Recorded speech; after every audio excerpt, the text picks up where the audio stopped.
Welcome back to another edition of Foreign Correspondents. I'm Song Surang with our panel of foreign journalists. Thank you for being here. Hi. Welcome to the program.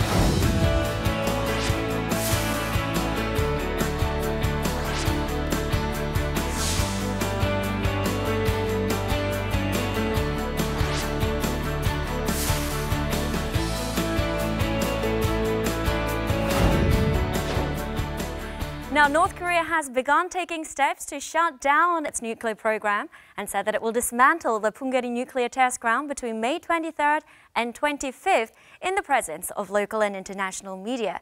Do you think they can be trusted this time around? I mean, maybe they will dismantle the nuclear site, but that doesn't mean they will really do complete denuclearization. So I think we have to be very careful and we have to act as if we cannot trust North Korea. I think that's the only way to go forward. So be cautious. Yeah, we're already seeing some steps, according to satellite imagery, that they're moving things, and it looks like they're working to dismantle. But again, they may have other facilities we don't know about, and this could be just a symbolic step that doesn't really affect their ICBM program or the nuclear weapons that they already have. Okay. Well, I mean, I think it's a dynamic process, and it also depends. I mean, their trustworthiness is not, written in stone. It's an outcome that also depends from external factors. And when we ask, can they be trusted, we should also ask, for example, can the U.S. government be trusted as well? And that's also a legitimate question. Yeah. Sure. All right. There still remains a lot to be discussed regarding North Korea's denuclearization, and that is the topic for this week's Foreign Correspondents. How serious is Pyongyang, and what are its neighbors' thoughts? Let's find out. On April 27th, the leaders of North and South Korea, meeting for their first time in 11 years, announced the Panmunjom Declaration, outlining their agreements from the summit. The declaration included the phrase complete denuclearization, which became the focal point of the document. 한반도의 완전한 비핵화를 위한 소중한 출발이 될 것입니다. 앞으로 완전한 비핵화를 위해 남과 북이 더욱 긴밀히 협력해 나갈 것을 분명히 밝힙니다.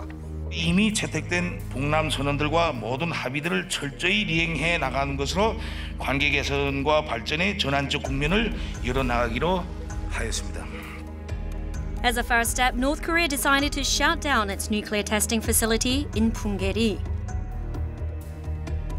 The Punggye-ri test site, located in Gyeongju County in Hamgyeongbuk-do Province, was where North Korea carried out 6 nuclear tests between 2006 and 2017. North Korea announced that it will invite members of the press from China, Russia, the US, the UK and South Korea in order that the dismantling is conducted in a transparent manner. 핵시험장을 폐기하는 의식은 5월 23일부터 25일 사이에 일기 조건을 고려하면서 진행하는 것으로 예정되어 있다. The Moon Jae-in administration has wholly welcomed North Korea's latest decision. 북한의 완전한 비핵화를 위한 초기 조치로서 비핵화가 시작되었다는 중요한 의미가 있습니다. However, on May 16th, North Korea suddenly announced that it was backing out of a high-level inter-Korean meeting in protest of the Max Thunder joint military exercise between South Korea and the United States. Tensions rose further after North Korea announced that it could shelve its plan to hold a summit with the US if Washington were to make one-sided demands on denuclearization. The world is watching whether or not the Korean peninsula can indeed become nuclear-free, with North Korea taking steps toward denuclearization following the Panmunjom Declaration.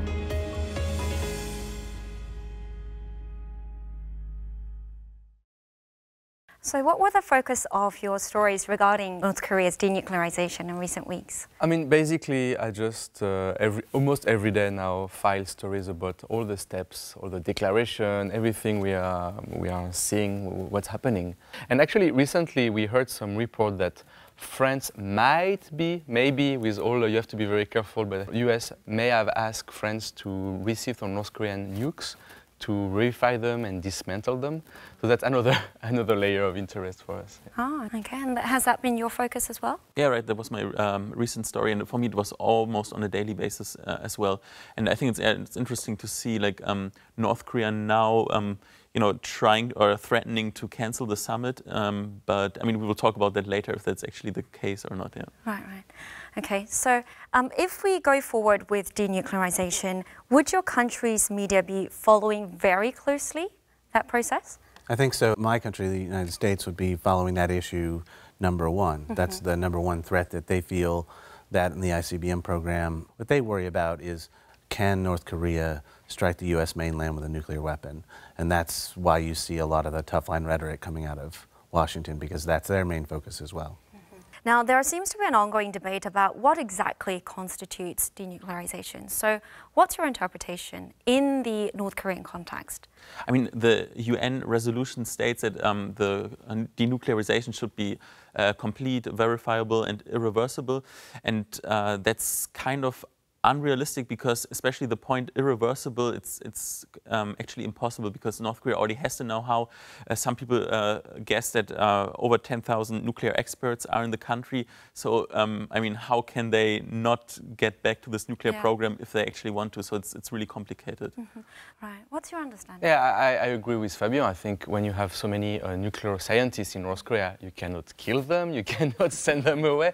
So the know-how is here. So you will never have a real permanent and irreversible denuclearization. Furthermore, the second issue is what North Korea understands as denuclearization of the peninsula, because they never say their own denuclearization, they always say denuclearization of the peninsula. That means they want the South Korea out of the American nuclear umbrella, which is extremely problematic and which is very difficult to reach. So that's why from the beginning, I'm very careful with every time North Korea mentioned denuclearization of the whole peninsula. We have to see concretely what kind of agreement they can find with the US. Sure. Now, up until the beginning of this year, North Korea seemed very opposed to the idea of denuclearization at all. So what do you think explains the turnaround, the U-turn? The recent weeks we've talked a lot about the three main factors, like the sanctions policy, or Moon Jae-in is also interested in getting North Korea to the table, and then also, of course, the fact that North Korea has achieved quite a progress with their nuclear program and gives them a better negotiation position. Those are the main reasons, but I want to point out one more thing. Now, in retrospect, we know that actually a war was pretty much close. CNN has recently reported that Trump has ordered his advisors to prepare an evacuation of the relatives of the US soldiers here, and that's basically the last step when it gets really serious. And I think North Korea is afraid of a military escalation too. Do you agree? Yeah, I think the threat of war may have moved up North Korea's timeline for when they declared themselves a nuclear state. They may have wanted another year of more testing, but they lost their test facility by some reports, and they could see the threat of war looming and thought, well, this would be a good time. And what's the number one thing we have to get people to talk to us is the word denuclearization. Now, what that means to them and what that means to the Trump administration and what that means to Moon Jae-in, those are all different questions. Right. Do you think there might be some internal dissent within the sort of the higher-ups within North Korea's ruling party? That's extremely difficult to tell. So far, I mean, I have seen no evidence of any internal dissent. I would say my understanding that Kim Jong-un is pretty much in a position of power. He got rid of all the possible faction that he purged a lot of people. He completely got the military under his control, at least from we can see from here. So I would not take this possibility that there is international dissent into account. Do you agree? I think anytime you have that many powerful people, it's a very large group of people running the country, and in the same way like in the United States, there's a Congress. They may all vote yes on a bill, but there's a lot of discussion and different partisan leanings, and some people are more hardline than others. How much of that dissent bubbles up and is actually expressed, we don't know. But certainly there has to be, among that many egos, there have to be different views, and I think that's why occasionally you'll see Kim allow a statement to come out that, you know, sort of solidifies one faction of that. Actually, I disagree with you on that one. I don't think Kim Jong-un does this to please one faction. I'm pretty sure it's a whole strategy that he has under his control. Once again, I don't see any evidence that there is, even if there is different political faction, I'm sure Kim Jong-un is pretty much in control. I think he is in control, but he also realizes that he has to, you know, be in control of a lot of people who run the apparatus of government, and he realizes that he can't take steps maybe as quickly as he thought he could, and so maybe that's what this is about. Okay, all right. Then that's the sort of the political side. For the average North Korean citizen, how do you think they feel about this denuclearization, their country's pledge toward denuclearization? I'm pretty sure that the regime will spin it like this, and they will tell their citizens that their nuclear program has brought America to its knees, and now they are coming to basically beg for a peace treaty. And it's not a total lie, because probably without the nuclear bomb, those two countries would not negotiate. But yeah, I think that most citizens took a lot of pride in the nuclear bomb. We even know that from defectors who are like opposing the regime, but still had felt some kind of national pride in you know, having an advanced nuclear program. And it's also, it was promoted as a life insurance for the regime, for the country. So I could imagine that some of the citizens might feel a sense of alarm or insecurity or of a threat now when they put their nuclear program into negotiations. Right, do you think there might be some who feel a sense of betrayal by Kim Jong-un? I don't think so. I talked recently to a group of French people who just came back from North Korea. They were in North Korea during the summit with Moon Jae-in. And that was really interesting. What they say that at the time, the mood in Pyongyang among the people they could talk to was very upbeat. People were very optimistic. People were actually very happy to see the summit happening. And these are North Korean citizens? North Korean citizens, yes. I mean, of course, member of the elite, you know, guides, translators, staff in shops, but still, like, they could feel like kind of excitement and enthusiasm about the summit and the thaw with South Korea. And we see as well very interesting report for the Daily NK, you know, this news website in South Korea. They have a lot of sources in North Korea. And what they say that recently the regime started to lecture its people about what's happening, and it seemed that people are mostly interested in what will be the economic benefits of it. So I think for the average North Korean people, the nuclear is not really what really matters, and what matters is economic issues. And I think that's why they expect a lot from actually what I can hear and I can read from what's happening in North Korea. Okay. Regarding Pyongyang's move toward denuclearization, Seoul, for one, has welcomed the change, and that seems to be the case for many of the regional powers. But there are some who remain skeptical and some whose interests would be better served if North Korea were to remain a nuclear state. So in this next clip, let's see the differing reactions from the international community. North Korea has taken its first step toward denuclearization by announcing it would shut down its nuclear testing facility in Punggye-ri. The United States welcomed North Korea's latest move. Following the announcement of North Korea's plan to shut down its nuclear site, President Trump left a message on Twitter that read, "Thank you, a very smart and gracious gesture." Meanwhile, Secretary of State Mike Pompeo said that if North Korean leader Kim Jong-un chooses the right path, North Korea will enjoy a future of peace and prosperity.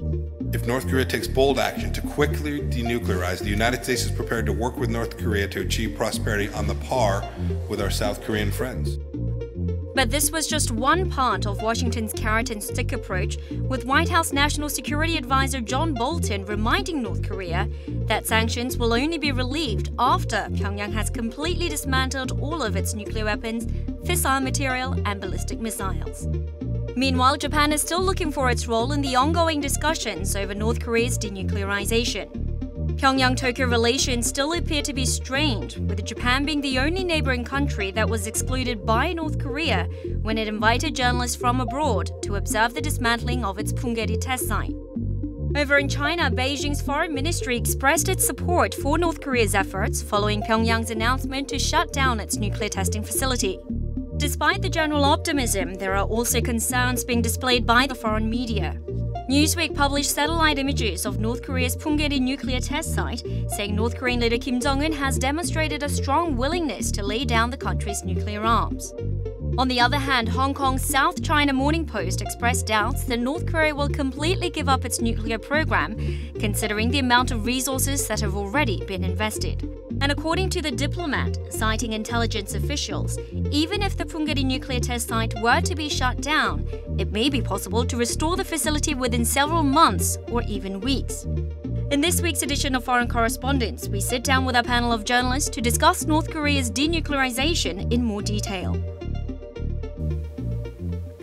Pyongyang recently cancelled a high-level meeting with its counterparts from Seoul in protest over the joint South Korea-US military drill Max Thunder. North Korea has labelled a provocative action that could undermine the current mood of reconciliation. So what's your thoughts on this? Well, they've never liked military exercises between the South Koreans and the United States. But this one's been known about since mid-April. There was a media day down at the airfield where reporters shot video and broadcast that video of what the operation was going to be, and that was before the Panmunjom summit. So it seems to me maybe a little bit of a straw man or an excuse to regain a power dynamic in these discussions ahead of the meeting with Trump. Okay. Yeah, I agree with you. I think it's a signal that is actually not addressed to South Korea, but addressed to the United States. North Korea is saying, hey, stop talking about the Libya model of denuclearization. Stop saying that we broke under your pressure. Stop saying, like, stop using John Bolton saying all these things about us. I mean, North Korea do some gesture. They release the 3 American hostages. Yeah. They're dismantling Punggye nuclear test site. And I think North Korea is saying, hey, you need to do gestures too. I think that's basically what this is about. So far I'm not very worried. I think it's just part of a negotiation tactics, but I think the summit will take place. Okay, so you think the summit would still take place? Yeah, definitely. I think it's already part of the preparation for the summit because they want to get into a better position for the negotiations. They want to show some strength. And I can understand the North Korean position to some degree. I mean, on the one hand, Kim Jong-un acknowledged that those military drills between the US and South Korea, they're necessary. And of course, we knew about them before. But I mean, we just have to imagine, I mean, B-52 bombers, I mean, there were speculations. They are basically, they have stealth capabilities. They can carry nuclear warheads. They're flying just, several flight minutes in front, next to the border. Of course, that's a threat or it's a provocation. I mean, I can understand that actually. Yeah. And rhetorically, they don't have to call it Max Thunder. What do you mean? Why not just call it, Joint Air Force Exercise number 10 or whatever? When you give it a name like Max Thunder, it makes it sound like you're going to war. Yeah. Right. North Korea, as we mentioned earlier, they said they would invite local and international media for the Punggye dismantlement between May 23rd, May 25th. Do you think this timeline will be sort of pushed back in light of these protests? I broke my crystal ball. I don't know. I cannot read the future, but I think he will go on as planned. What worries me about this dismantling of Punggye nuclear test site is that they invite journalists, but as far as I know, they didn't invite nuclear experts. So if they were really serious in terms of denuclearization and signal, then they would invite experts to do some measures. Actually, there is a lot of people who say that North Korea is somehow burying all the evidence on all the experiments they did on the Punggye test site. If you block the tunnel and you don't let some nuclear take some measures and try to understand all these experiments they did, then basically they're hiding a lot. So that's why I don't think that this dismantling is such a strong signal that North Korea wants to denuclearize. Maybe not. Okay. So you don't read so much significance into the dismantling? I mean, it's a strong symbol, but it shows as well North Korea is as well burying all the evidence of their past experiments. All right, okay. Now, North Korea has reneged on its promise of denuclearizing many, many times in the past. So what are some evidence to suggest that they can be trusted this time around? Again, I wouldn't argue that they can completely be trusted. I'm skeptical too, but I think there are 2 signs that I'm more optimistic. I think the internal threat caused by sanctions is higher than in previous times. We know that Kim Jong-un has linked his reign also to an economic growth. He promised to his people, to citizens, that they will have a better material standing.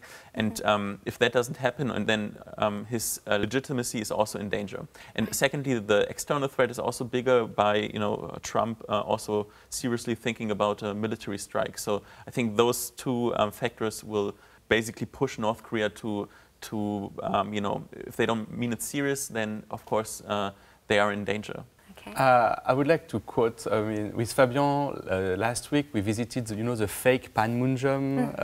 There is a cinema set where people take pictures of themselves shaking hands as Kim Jong-un and Moon Jae-in did. And there is a guy we interviewed who said, well, I don't trust North Korea, I don't trust Kim Jong-un, but we don't have any choice. That's the only person we have to discuss with. So even if we don't trust them, we have to discuss with them. And I think that perfectly summarizes the situation. I think we need to deal with them and have a negotiation with them, but we need to take all the necessary steps to verify everything they do and say, because no, we cannot trust them. I don't see any reason why we should suddenly trust them after they're reneging on so many agreements in the past. Okay. I could add to that just that the United States, people like Bolton and Trump, should listen to the North Koreans. And maybe they don't want a complete denuclearization before any concessions are made. Maybe they want a phased approach. Maybe they want ongoing discussions about denuclearization and not one step. The U.S. has to be open to those kind of processes, otherwise they might renege and back out. So it's up to the U.S. to be somewhat flexible, even though you're dealing with North Korea, to make this process work. I think it's important to build trust as well. I was very happy to see that Mike Pompeo, the current Secretary of State, went to North Korea twice, maybe more, we don't know, maybe there was some secret visit. He met Kim Jong-un at least twice, and that's really good. This is really the process to go forward. I think you need to build trust before obtaining anything from North Korea. Okay.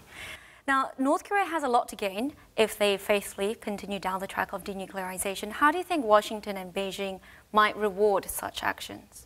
Well, what is interesting, Beijing welcomed a high-level delegation from North Korea, and what they did in China was, you know, they got taught into the Chinese way of economic reform, while on the same hand, you know, keeping the one-party system. And I think the message of China is, we'll give you economic benefits, and you can still keep the regime will survive. I mean, the political control will maintain. But I think this will only work on the midterm, because I mean, sooner or later the population, I mean, they will realize, they will ask uncomfortable questions, and there will be an uprising. So I think the regime, and that's a dilemma, they realize if we open up economically, we cannot stay in power forever. Okay, to agree. On economic issue, that the North has said we really don't want the United States' help, and their economy is so small, their per capita output is among some of the smallest African countries. What they really need is some limited lifting of the sanctions so that they can do business with just raw materials from China again, and maybe some business with South Korea again. I think the difference you might see with China's approach and the United States' approach is the United States would want to bring in Western investment as a method of liberalizing their economy and therefore liberalizing their government system, whereas China would be much more willing to just bring them raw materials, help them build infrastructure. There's a basic need just for that right now, from the North. Okay. So final question, do you think complete denuclearization is an attainable, realistic goal? Not in the short term. Not in the short term? And not without some flexibility among the United States and its allies, with a realistic expectation that this is going to take more than one sit down with Trump and Kim to get this done. So when you say short term, are we talking about within the Trump administration, his term? The Trump probably has 2 years left, maybe 6. The way things are going in Washington, could be just 2. It seems unrealistic that we could get to a place where we feel like they've completely verifiably gotten rid of their nuclear weapons. We could get to a place where they've shown significant steps, where we're comfortable that they're serious, and that maybe we can be at a place where we start to offer some concessions in return. But complete denuclearization, I feel like that's a long process that's going to require a lot of trust, both on the United States' part, South Korea's part, and from the Kim regime. Right. Okay. So not within Trump's presidency, possibly. Yeah, I totally agree with Matt. Not in the short term. I have nothing to add. It's perfect. I totally agree with you. Okay.